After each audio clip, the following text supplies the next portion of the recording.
Al Jazeera podcasts. Today, Syria sees its worst conflict since the fall of Bashar al-Assad. Hundreds of people, including civilians, were killed in the most serious challenge to the transitional government's authority since it took power in December. As Syrians are left with the fallout, how can they address the roots of this violence? And what's next? I'm Manuel Rápalo, and this is The Take.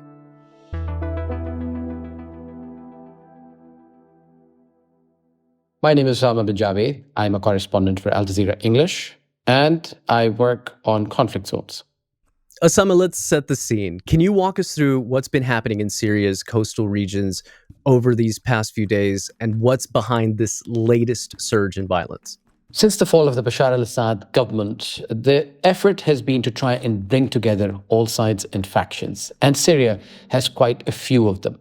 What has been happening in the last couple of days is on the coastal regions, especially in the provinces of Tartus and Latakia, remnants of the Bashar al-Assad regime, people who had guns and power and men, actually tried to stage a coup and take control of these areas. There's been ensuing fighting that went on for a few days. There's been an announcement that the operation by the security forces is over, and the situation seems to be returning to normal. But what actually happened was that these groups who were loyal to Bashar al-Assad, who had all of the resources to continue to fight, staged some sort of a comeback. Because if you remember, it was a blitzkrieg when the HTS fighters came in and took over all of Syria.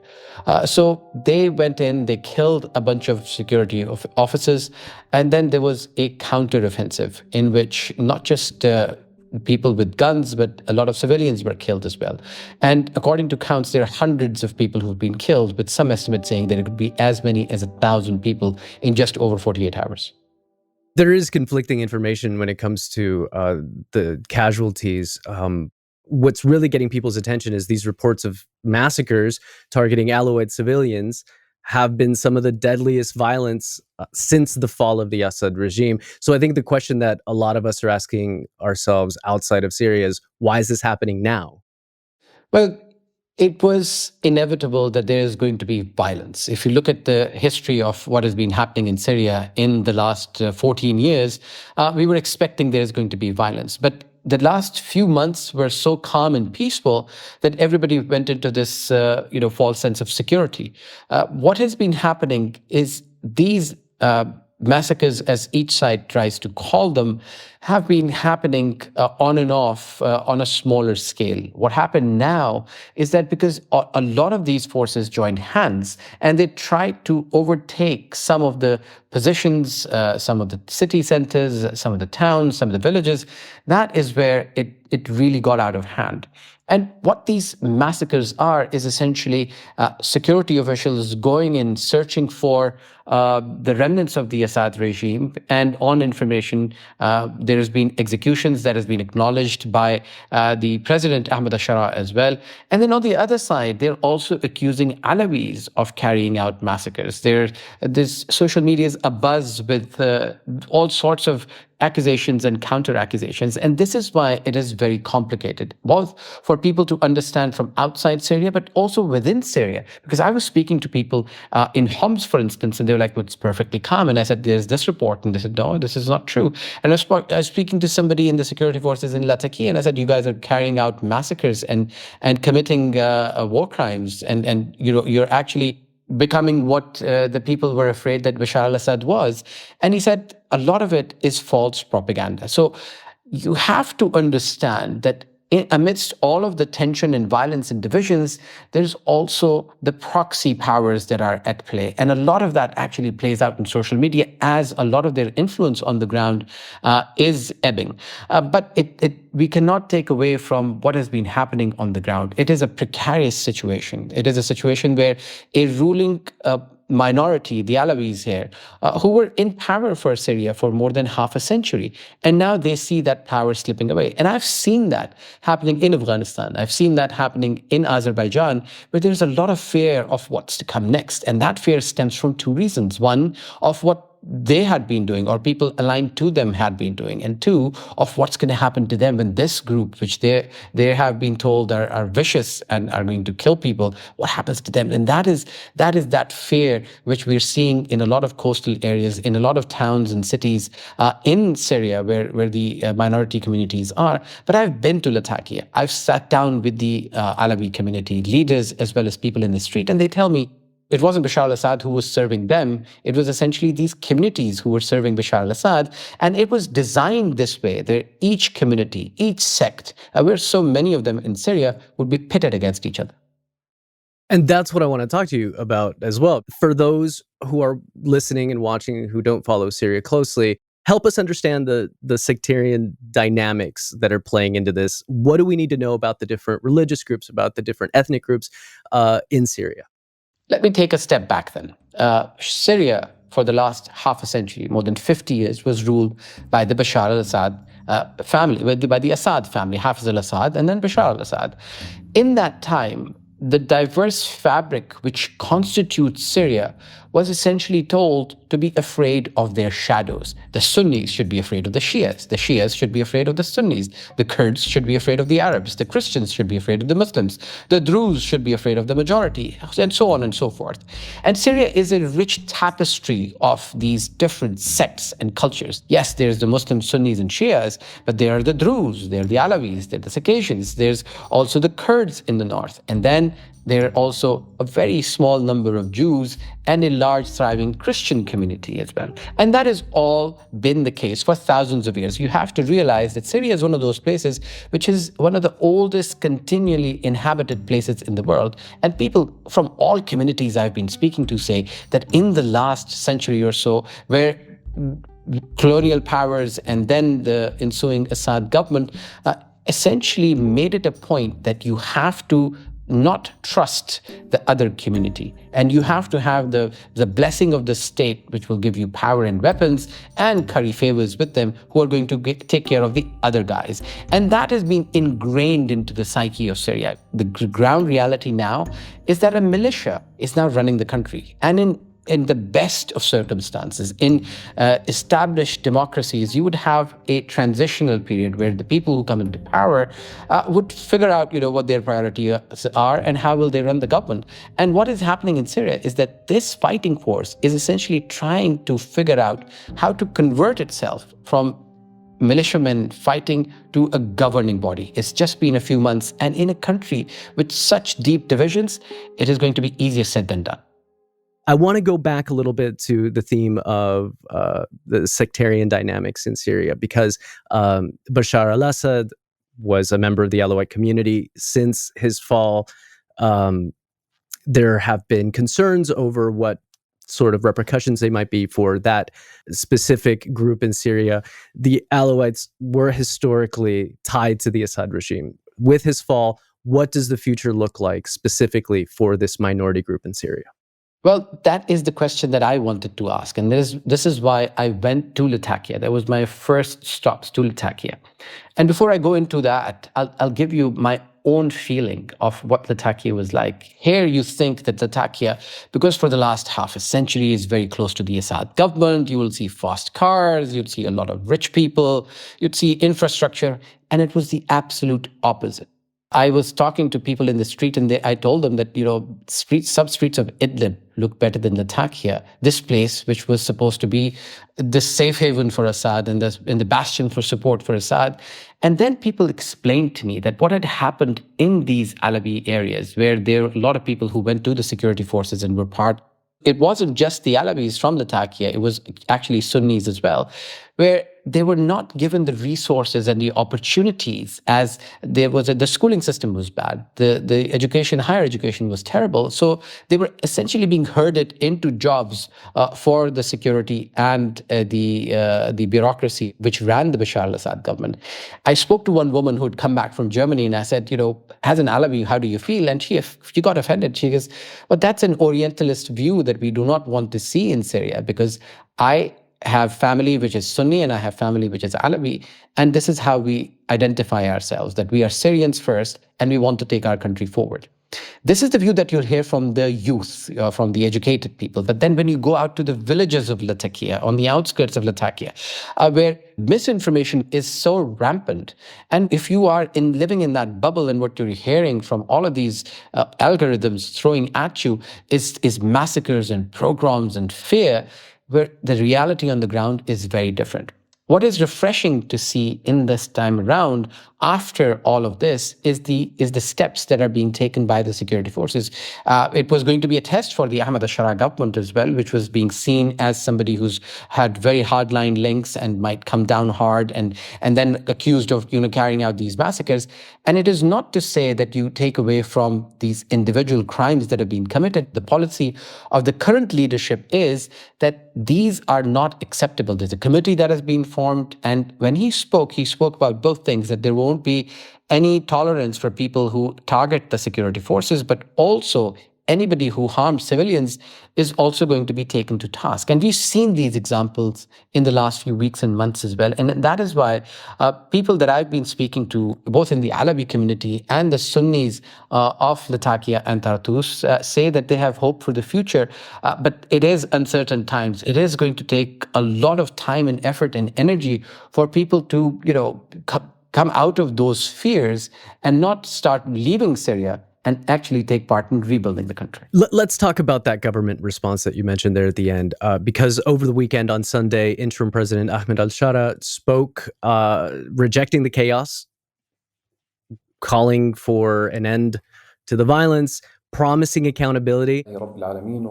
We confirm that we will hold accountable with all firmness and without leniency anyone who was involved in the bloodshed of civilians or harmed our people, or who exceeded the powers of the state or exploited power to achieve his own goal. He also said that there would be an announcement for the formation of a high committee to safeguard civil peace. Syria will not allow any foreign or domestic forces to drag it into chaos. He's calling for peace, but there also have been these reports of government-linked forces committing atrocities. I think for those of us outside of Syria watching this, it does call into question how much control the government actually has. And I guess the question is, what kind of accountability can we expect? I think people are going to believe it when they see it. These are all great words. And I think what people are appreciating in Syria is that essentially that he's not just said everybody on one side and the Syrian, military forces on one side. So there is at least an attempt to try and bridge the gap. There have been multiple meetings between various faith groups. You've seen statements coming out from the Patriarch of Antioch and other Christian leaders. You've seen the Druze leadership, whether it's Jumblat or others, coming out with their statements as well.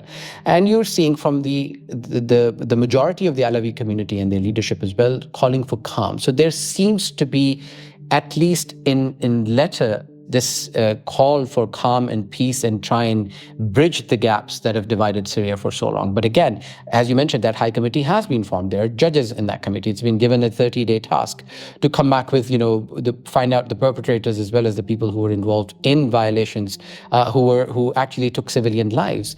And that is going to obviously play out, and then we'll see, what this committee comes up with and how this justice is dispensed. But the question of justice is a very, very big one in Syria. For the last 14 years, this is a country which has been at war. I was talking to a fighter outside of the Hamamim base, the base that Russia controls, and I said to him, how do you feel about the Russians being here? And he said, right now, my job is to be on this post. I do not like it. I've met the Russians previously in the battlefield, but my leadership has asked me to make sure that I stand here and make sure that the remnants of the Assad regime don't leave this base. So it will take time, and it will take time to heal. But then that time to heal also depends on all of the foreign actors that are having an impact on Syria as well. If you look at Benjamin Netanyahu's statements that, he's going to protect the Druze community while Israel is occupying more and more Syrian territory. If you look at the statements from Turkey about how it sees a large chunk of the Syrian Democratic Forces being part of the people's, the YPG and the PKK.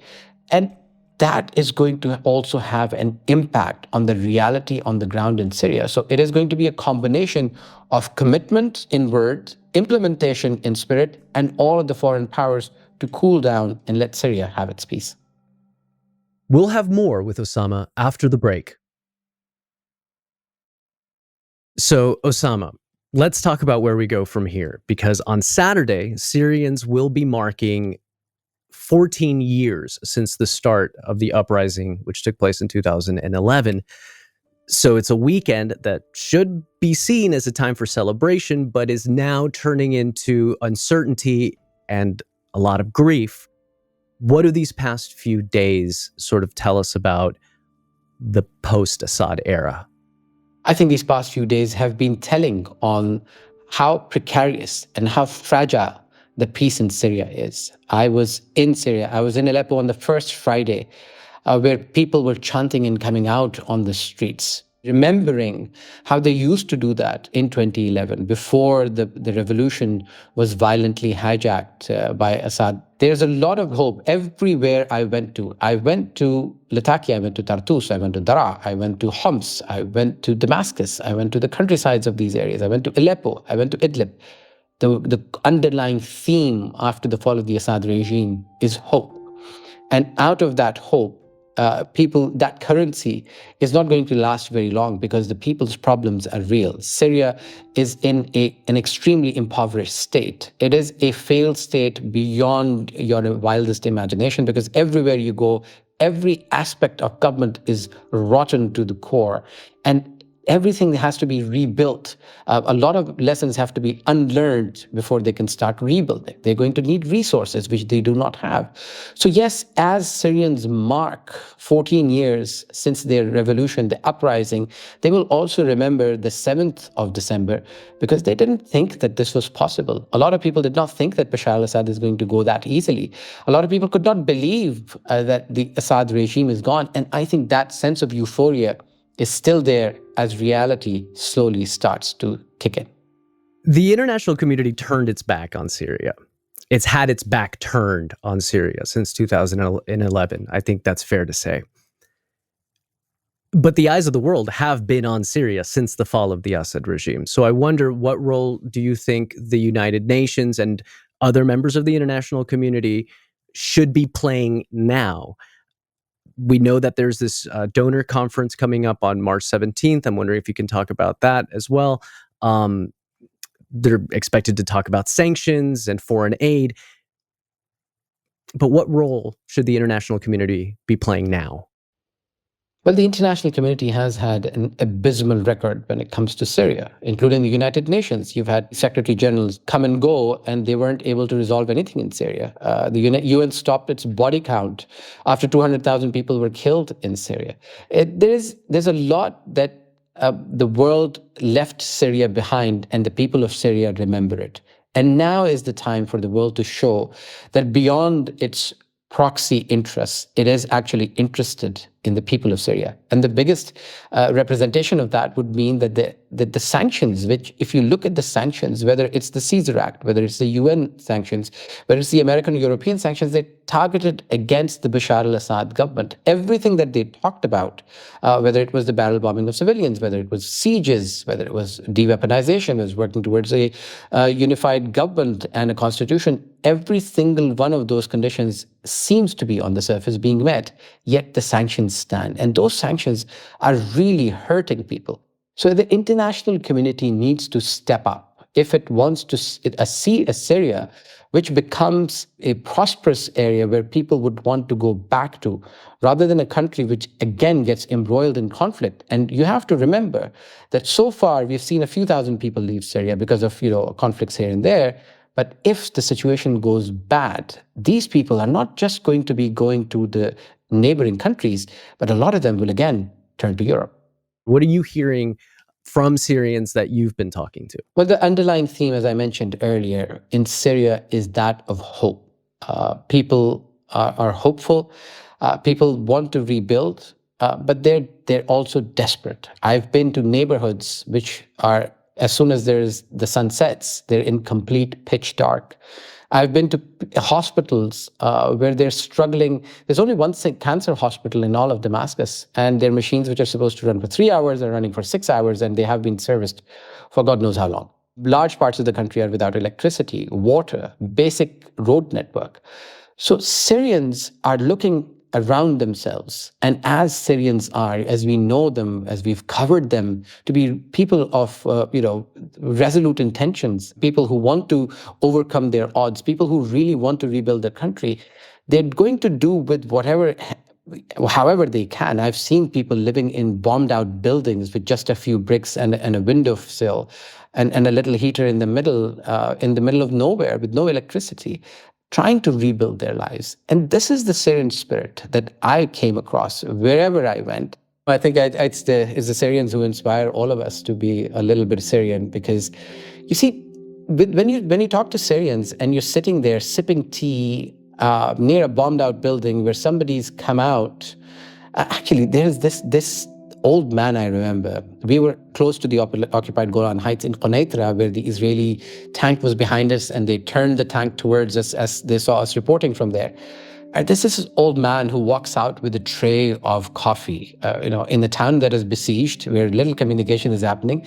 He comes in and, gives us this coffee and says, one of my sons was killed in the fighting. And if I had more sons, and if I am needed, I will fight for this country. I ask this government that is taking charge now to show us mercy and show us respect, and we will stand with them. And even if they want us to take on these tanks, we will take them on.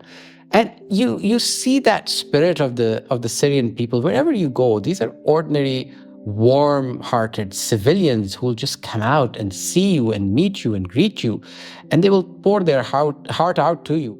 And at the end of the day, you'll return from that with a little bit more of humanity and a little bit more concern and care about the Syrian people who've gone through so much, and yet their determination, their will to live and continue to prosper is extraordinary. And that's The Take. Now we want to hear from you. What stories do you want to see on the next show? Let us know in the comments below what you'd like us to cover. Your feedback helps shape future episodes, so don't be shy. See you tomorrow.